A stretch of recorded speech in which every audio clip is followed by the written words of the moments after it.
Salut à toi, j'espère que tu vas bien et bienvenue dans cette nouvelle vidéo dédiée à la Power Platform. Aujourd'hui, j'avais envie de revenir sur l'intégration qui va être possible entre deux outils. En effet, je le dis très souvent, Power Platform, c'est une plateforme qui est totalement intégrée. Si on compare la Power Platform avec des outils du marché, on va retrouver de très bons pure players qui vont être super bons sur l'automatisation, peuvent être très bons sur, par exemple, la création d'apps, sur la business intelligence, et ensuite, tu vas très souvent solliciter l'API des autres solutions pour pouvoir les connecter entre elles. Alors que la grande différence avec Power Platform, c'est que tu vas avoir en fait une plateforme totalement intégrée et derrière, en fait, toutes les intégrations possibles font beaucoup plus de sens, elles sont beaucoup plus simples. Et aujourd'hui, les deux outils que je voulais intégrer ensemble, c'est Power BI et Power Apps. Tu vas le voir en fait entre Power BI qui est un leader incontestable sur la business intelligence depuis maintenant 15 ans et Power Apps qui est vraiment le produit star du moment sur la création d'apps. En fait, on va intégrer les deux pour pouvoir avoir beaucoup de scénarios en commun qui, à mon sens, apportent vraiment une valeur ajoutée dans tes scénarios et qui répondent à des besoins qu'on avait très certainement, notamment dans Power BI. Avant de passer à l'intégration, je vais te présenter tous les outils et je vais aussi à chaque fois te faire bien évidemment des démonstrations. Reste bien jusqu'à la fin pour manquer aucune des démonstrations. Je vais essayer de faire très simple, histoire que tu puisses le reproduire très rapidement. Et comme toujours, n'hésite pas dans l'espace commentaire à partager tes retours d'expérience. Abonne-toi à la chaîne pour retrouver plus de vidéos, aussi bien sur les intégrations que sur d'autres solutions et astuces dans Power Platform. Et comme toujours, tu retrouves en description de la vidéo mon guide avec 150 cas d'utilisation no-code, low-code que tu peux utiliser dès à présent et que tu vas pouvoir créer en low-code, no-code.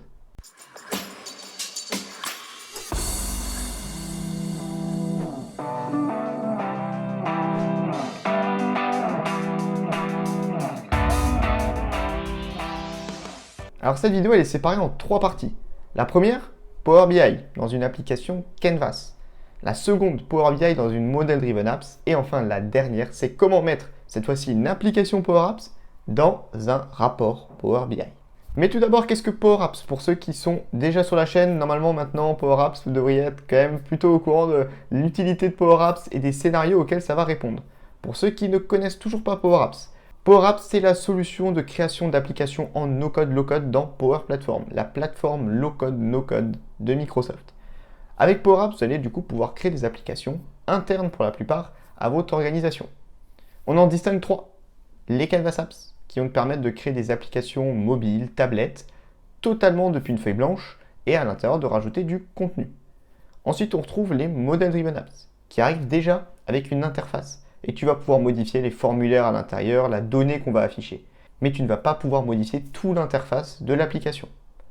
Et ensuite, Power Apps Portal, où tu vas pouvoir créer des sites web, des portails en low-code que tu vas cette fois-ci pouvoir partager avec des utilisateurs externes. Tu peux aussi mettre des visualisations Power BI dans Portail, mais ici, c'est un usage assez restreint et aujourd'hui, j'avais envie de venir sur les usages les plus courants. Alors la Power Platform et notamment Power Apps sont des solutions Microsoft, très bien intégrées avec les outils Microsoft, mais pas que. Tu peux aussi, tout simplement, via aujourd'hui plus de 500 connecteurs, te connecter en fait avec tous les éditeurs du marché. Salesforce, Google, Amazon. Tu peux déjà en fait te connecter avec l'ensemble du SI existant que tu as déjà dans ton organisation. Et ce qui est bien avec Power Apps, c'est que tu peux débuter avec des templates ou bien tout simplement tu peux démarrer d'une page blanche.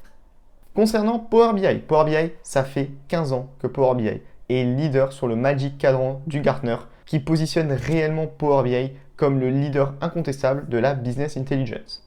Donc tu vas pouvoir créer des tableaux de bord immersifs où tu vas pouvoir cliquer, la donnée, tu vas pouvoir l'avoir en profondeur, tu vas pouvoir mettre des visualisations intéressantes comme des cartes, tu vas pouvoir mettre des jauges, etc. pour visualiser ta donnée. Tu vas aussi pouvoir la retravailler à l'intérieur. Power BI, ce qui est important de retenir, c'est qu'il y a trois solutions dans Power BI. Power BI Desktop, c'est une application gratuite que tu télécharges, qui arrive sur ton PC, et là tu peux commencer à créer tes rapports. Et c'est notamment là qu'on va travailler aujourd'hui. Ensuite, on a Power BI Service. Donc une fois que le rapport il est publié, tu vas dans Power BI Service. Cette fois, c'est une application accessible via un navigateur web. Et dedans, tu peux aller voir tous tes dashboards et créer des tableaux de bord. Et enfin, Power BI Mobile, utilisation mobile de Power BI. Alors, première intégration, certainement la plus simple. On crée une Canvas Apps, application mobile, téléphone avec Power Apps. À l'intérieur, j'ai peut-être besoin parfois de pouvoir voir une visualisation. Donc une visualisation, c'est seulement un graphique une jauge, une carte dans Power BI? Eh bien, tout simplement, je peux l'ajouter dans cette app. Je ne pourrai pas interagir dessus. Je ne vais pas pouvoir, par exemple, cliquer dessus. Je ne vais pas pouvoir afficher de la donnée à côté dans un autre contrôle, etc. Par contre, je vais pouvoir voir une visualisation Power BI dans mon appli. Si j'ai besoin de mettre un peu de visibilité sur une visualisation, sur une donnée très précise, et bien en fait, je peux insérer cette visualisation Alors sous ici la à forme l'écran, d'un contrôle qui j'ai s'appelle un Power report BI. Power BI qui s'appelle Sales and Marketing. Il reprend en fait des informations marketing sur mon entreprise, combien de produits je vends, combien j'ai de parts de marché, ici de pouvoir voir les tendances sur mes différentes catégories de produits, une analyse sur les sentiments de mes clients pour savoir s'ils sont contents ou pas d'acheter mes produits, et aussi de la visibilité sur le potentiel de croissance sur différents segments de clients dans différents endroits du monde pour pouvoir savoir où est-ce que je dois mettre le plus d'accent pour vendre plus de produits. Juste ici, la première chose que je voulais te montrer, c'est comment est-ce que tu vas être capable d'aller ajouter un rapport Power BI à l'intérieur d'une application Power Apps Canva. Donc on commence par l'application Canvas. Ici, je suis en train de la créer, j'ai pris un format tablette et je vais tout simplement ici dans Insertion. Donc j'ai ici les charts dans Canvas qui peuvent faire référence à des contrôles pour afficher de la donnée. Mais j'ai aussi Power BI Tile qui va me permettre d'aller afficher une seule visualisation. Donc ici, je référence en fait tout simplement, je peux référencer mon espace de travail, mais je peux aussi référencer un tableau de mes ventes marketing. Donc ici, je vais prendre My Workspace et je vais prendre Marketing and Sales. Et à l'intérieur, je vais afficher par exemple le Total Unit qui me permettra de savoir combien j'ai vendu de produits. Comme tu peux le voir ici, il vient de s'afficher et j'ai la vue de ma visualisation Power BI. Donc ici, dans mon application, je pourrais visualiser de la donnée. Alors attention, je ne vais pas être capable ici de l'éditer. Je ne vais pas non plus être capable aussi d'avoir un refresh de la donnée. Mais à présent, je te propose de passer sur la deuxième démonstration qui va être de te montrer comment tu peux utiliser les tableaux de bord Power BI à l'intérieur de tes Model Driven Apps. À présent, passons à la Model Driven Apps. En fait, avec la Model Driven Apps, tu vas aussi pouvoir ajouter cette fois-ci un rapport Power BI ou un tableau de bord à l'intérieur d'une Model Driven Apps. Tu peux même en rajouter plusieurs et ça va te permettre de pouvoir les consulter directement dans une Model Driven Apps. Tu n'as pas besoin en fait d'avoir une fenêtre avec ta Model Driven Apps et un autre onglet à côté avec ton Power BI. En fait, c'est beaucoup plus intuitif à ce niveau-là et notamment dans des cas où tu vas vouloir créer des CRM, des solutions de suivi du service client, en fait, tu peux directement mettre le bon dashboard au bon endroit. Il faut savoir qu'il y a déjà des dashboards qui arrivent avec les Model Driven Apps, mais par contre, ici, ce qui est intéressant, c'est que Power BI va te permettre d'aller sur des vues un petit peu plus poussées, des vues en plus que tu vas pouvoir filtrer. Et enfin, tu vas aussi le voir, je vais te le montrer, il y a une nouvelle fonctionnalité qui est très sympa, c'est qu'en fait, lorsque tu vas visualiser ce qu'on appelle une vue, par exemple, voir toutes les opportunités en cours dans mon CRM, tu as un petit bouton, tu appuies dessus, Visualize in Power BI. En fait, ça t'ouvre un pop-up Power BI et dedans, en fait, Power BI va automatiquement générer un tableau de bord un peu ad hoc avec toutes les informations relatives à la vue en question. Donc c'est super intéressant si tu as besoin de creuser ta donnée assez rapidement, tu appuies sur le bouton, tu attends quelques secondes. Donc nous revoici dans le portail Power Apps. Un tableau de bord. Je vais aller créer une nouvelle solution. Ici, je vais créer une solution que je vais appeler Power BI Model Driven. Donc je crée ma solution comme ceci, et la solution va être créée. Ma solution est disponible juste ici. Je vais l'ouvrir. Et à l'intérieur, je vais aller faire une première action. La première action, cela va être d'aller ajouter à l'intérieur le dashboard Power BI.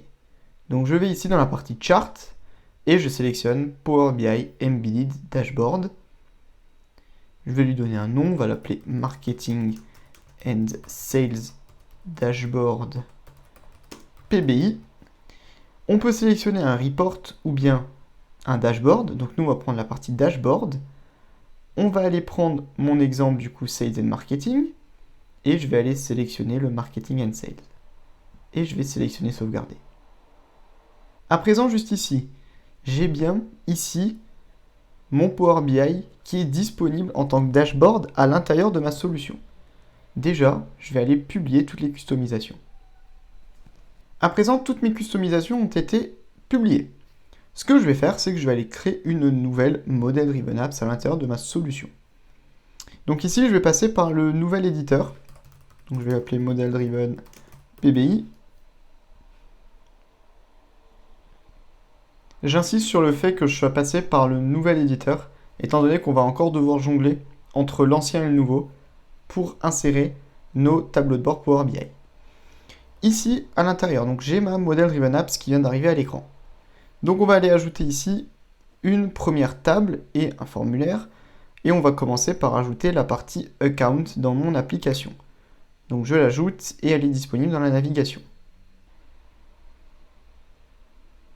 Donc ici à présent, je pourrais par exemple, si je sélectionne All Account, visualiser l'ensemble des clients, des comptes que j'ai à l'intérieur de Dataverse.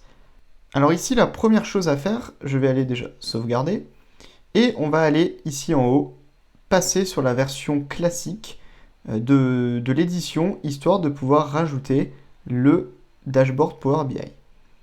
Donc on sélectionne, on publie notre application. Ici à présent, on est dans le designer classique, et j'ai ici la partie dashboard que je vais sélectionner. Donc je ne vais pas prendre tous les dashboards, je vais juste aller sélectionner ici en bas, Marketing and Sales. Je vais enlever ça. Je vais aller éditer mon sitemap. On va peut-être juste sauvegarder avant. Et on va aller éditer le sitemap. Ici, donc il m'affiche mes comptes. Ici, il va m'afficher la partie, du coup, dashboard, qu'on va renommer. Et je vais lui donner un type ici, dans la partie je vais sélectionner dashboard. Et ici, un type, donc on va prendre dashboard. On va sélectionner un dashboard et on va prendre du coup Marketing and Sales. Et on va aller sauvegarder. Une fois qu'on a sauvegardé, on publie. On va à présent pouvoir Save and Close. On va ici valider. Et on va aller publier. Et enfin, juste maintenant, on va pouvoir appuyer sur Play pour pouvoir ouvrir la Model Driven Apps. Donc comme vous pouvez le voir ici, je retrouve bien mon dashboard Power BI qui va être disponible ici sur la gauche et qui est en train de s'ouvrir. Donc le dashboard est là, on voit bien que c'est exactement le même que celui que j'ai dans Power BI. Je peux filtrer, ouvrir de la donnée. Donc à partir d'ici, je peux rafraîchir ma donnée, l'ouvrir dans Power BI. Et ici, en fait, ben voilà, vous retrouvez tout le report Power BI à l'intérieur de la Model Driven Apps, ce qui me permettrait d'aller voir ma donnée plus en profondeur. Sinon, ce que je peux aussi faire, donc déjà, je peux en rajouter plusieurs en tant que système dashboard. Enfin, juste ici, je voulais aussi te montrer que lorsque tu as une vue à l'intérieur d'une Model Driven Apps, ici, par exemple, la vue de tous mes comptes actifs. D'ailleurs, je vais en créer un deuxième, donc j'ai créé Microsoft, on va en rajouter ici un deuxième qu'on va appeler Tesla et qu'on va mettre en France. On va sauvegarder et fermer, donc on a ici deux comptes. La fonctionnalité que je vais te montrer, elle est super intéressante, surtout si tu utilises des chiffres, par exemple si tu veux voir toutes tes opportunités. Mais on va quand même ici l'utiliser sur les clients, sur les comptes. Donc ce que je vais faire, ici en haut, j'ai une partie qui s'appelle Visualize this view, qui est en fait une nouvelle fonctionnalité. Et lorsque je vais cliquer dessus, automatiquement, j'ai un contrôle PCF qui va s'ouvrir et qui va me permettre en fait, d'aller me proposer un dashboard Power BI en lien avec la donnée que j'ai affichée dans ma vue. Donc juste ici, comme tu peux le voir, j'ai la data qui provient de ma vue, donc tous les clients qui sont actifs. Et derrière, en fait, je retrouve toutes mes colonnes à droite, ici. J'ai un dashboard Power BI qui est en train de s'initialiser. Et une fois qu'il a été initialisé, je vais pouvoir rajouter d'autres informations sur les colonnes. J'ai toutes les informations ici. Encore une fois, c'est pas très parlant ici, étant donné qu'on parle surtout de données texte. Mais imaginons sur des opportunités, sur des taux de target, etc., de volume de vente, c'est assez intéressant sur des cases pour pouvoir avoir très rapidement une visualisation ici à l'intérieur de la Model Driven Apps de la donnée pour que ce soit un petit peu plus lisible pour la personne qui consulte la vue. Et enfin, dernière intégration, elle répond souvent à la problématique qu'on a, c'est comment est-ce que je peux modifier ma donnée dans un rapport Power BI, je vois mon tableau, j'aimerais pouvoir éditer la donnée, mais je ne peux pas. Et bien en fait, c'est très simple, il suffit que tu rajoutes une petite Power Apps à côté. Cette Power Apps, en fait, elle va entretenir un lien avec le rapport Power BI en question, tu vas pouvoir y ajouter à l'intérieur les champs sur lesquels tu veux agir dans ton rapport. Et ensuite, et ben en fait, Power Apps va te permettre de pouvoir interagir avec cette donnée, la modifier et la visualiser. On va le voir juste après dans la démonstration. Alors ce qui est important, c'est que tu n'auras jamais de la donnée en temps réel à gauche dans Power BI et à droite dans ton apps. Il faudra toujours attendre ensuite que Power BI se refresh parce que l'application elle va agir sur la source de données. Par contre, tu pourrais le faire en utilisant Dataverse avec ce qu'on appelle du Direct Query. C'est un petit peu plus récent comme nouvelle fonctionnalité, mais par contre, c'est quand même très intéressant d'avoir de l'interaction en temps réel. Mais ce qui est surtout important de retenir là, c'est que tu peux créer une appli qui va interagir avec de la donnée que tu as dans un rapport Power BI et ainsi pouvoir modifier ces informations-là en ayant connaissance des Alors à visualisations présent, que je tu vais vous auras à montrer gauche et de comment la pouvoir donnée qui te sera éditer de la présentée. donnée depuis une source de données, connecter à un rapport Power BI et à une application Power Apps afin de pouvoir interagir avec la donnée à l'intérieur de vos rapports Power BI. Donc ici, j'ai une liste SharePoint où j'ai recensé quelques notes de frais. On peut voir le type de note de frais, la date, le montant, la catégorie, la description, qui l'a créé. Donc j'ai un petit suivi des notes de frais et je vais vous montrer directement un rapport Power BI connecté à cette liste SharePoint pour pouvoir visualiser mes notes de frais et puis après on verra avec Power Apps comment pouvoir les éditer. À présent, nous voici dans Power BI Desktop où j'ai tout simplement en fait connecté mon Power BI à ma liste SharePoint de suivi des notes de frais.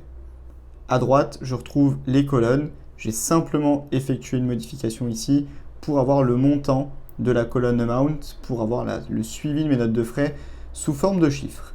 Donc ici, j'ai une vue de l'ensemble de mes dépenses par catégorie, ainsi qu'une vue des dépenses par description.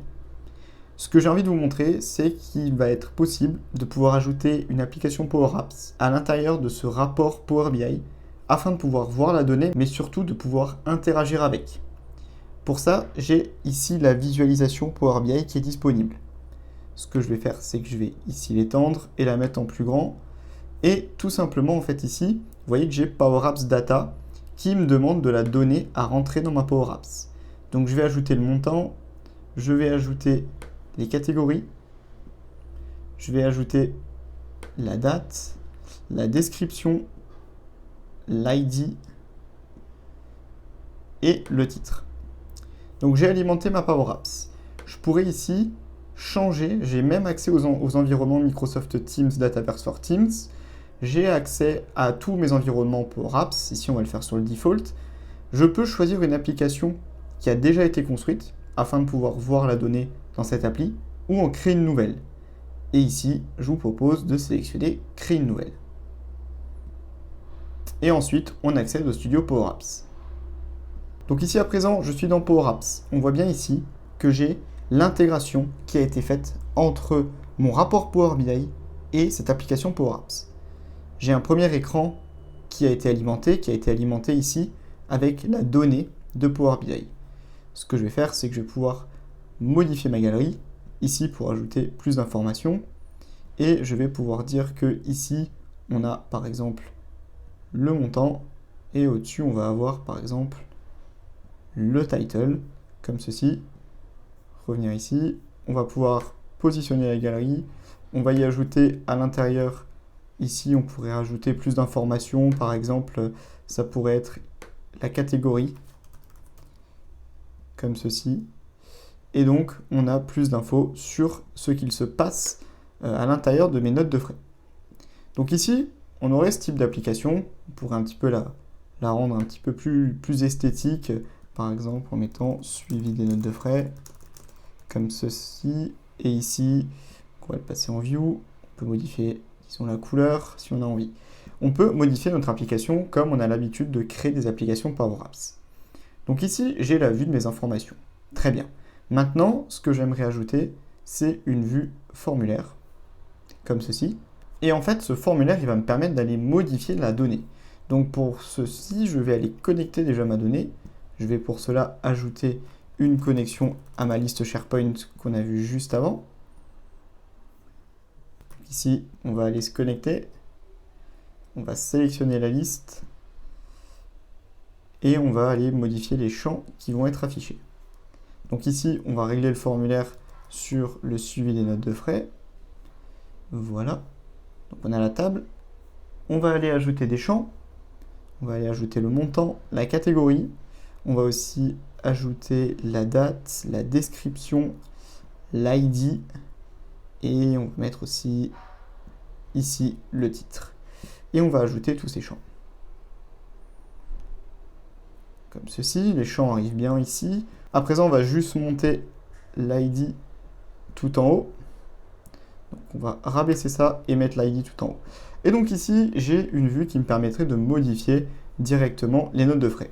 Le seul problème, c'est que pour l'instant, je n'ai pas de note de frais qui est visible ici à l'écran. Donc ici, on va aller tout simplement dans Item et on va aller faire un lookup. Donc un lookup qui va nous aller directement dans le suivi des notes de frais qui est la source de données. Et on va lui dire que quand l'ID est égal à ici, du coup, dans notre galerie, ça correspond... On n'a pas encore mis l'ID, donc on va aller le rajouter. Donc on va faire quelque chose qui ressemble à ça. Ce sera peut-être pas très visible, mais en tout cas, ça nous permettra de comprendre comment est-ce qu'on va pouvoir modifier la donnée ensuite dans Power BI. Donc, on va rajouter un label. Ce label, on va le mettre ici à gauche. Il aura pour vocation de récupérer l'ID. Et on va ensuite rapetissir. Si je reviens ici, donc on sait que c'est le label 2. Donc on revient ici dans l'edit form, on va lui dire ID est égal à label2.text, comme ceci. On va fermer la parenthèse. Et donc à présent, j'ai un écran qui va me permettre d'éditer et d'ensuite de renvoyer les informations dans la liste SharePoint. Donc si on fait le test rapidement, ici on va aussi juste modifier le sélecteur. On va rabaisser ça, voilà. On va prendre le sélecteur et ici on va dire Navigate Screen 2. Donc là j'ai une application qui est utilisable dès à présent. Je vais pouvoir la tester. J'ai ici l'ID. Si je prends par exemple l'achat d'un iPad qui a l'ID numéro 2, j'arrive ici et j'arrive bien sur ID numéro 2. Je pourrais modifier les informations. Les modifications seraient visibles dans la liste SharePoint. Et je pourrais ensuite sélectionner Valider pour pouvoir valider ces informations dans la liste SharePoint. Mais ce que nous voulions faire, c'est pouvoir avoir ces informations directement dans Power BI. Donc ce que je vais faire, c'est que je vais aller sauvegarder ici. Je vais appeler App BI et je vais la sauvegarder. Et je vous propose ensuite, dès qu'elle sera sauvegardée, de revenir dans Power BI pour pouvoir constater les modifications. Ici à présent, nous revoici dans Power BI. Du coup, on retrouve bien notre application Power Apps qui est disponible ici et que je vais pouvoir utiliser comme je l'ai utilisé dans Power Apps. Déjà, ce qui est intéressant de voir, c'est que si je sélectionne ici par exemple Hobby, j'ai bien évidemment mon tableau en dessous qui se met à jour, mais aussi et qui se filtre, et ici aussi mon application Power Apps à mon tableau de bord Power BI. Elle est bien reliée aux visualisations de mon rapport Power BI. Et ensuite, tout simplement, je vais pouvoir ici sélectionner les différents écrans, effectuer des modifications par exemple sur le montant et envoyer les informations dans la source de données. Je pourrais, comme ceci, avoir en fait finalement une application Power Apps à l'intérieur de mon tableau de bord ou de mon rapport Power BI qui modifie de la donnée directement dans la source de données. La seule nuance, et ce qui est important de retenir aussi, c'est qu'on n'est pas sur du temps réel. En effet, maintenant, il faudrait attendre que le refresh se fasse entre Power BI qui accède à ma source de données pour pouvoir constater ma modification de 3000. Enfin, ce qui est clé, c'est que si vous utilisez Dataverse en tant que source de données, vous pouvez vous connecter en direct query. Et à ce moment-là, on est sur du temps réel, c'est-à-dire qu'à partir de là, si vous faites une modification, elle se retrouve directement dans vos visualisations, ce qui sera différent, bien évidemment, avec les autres sources de données qui ne prennent pas en charge le direct query.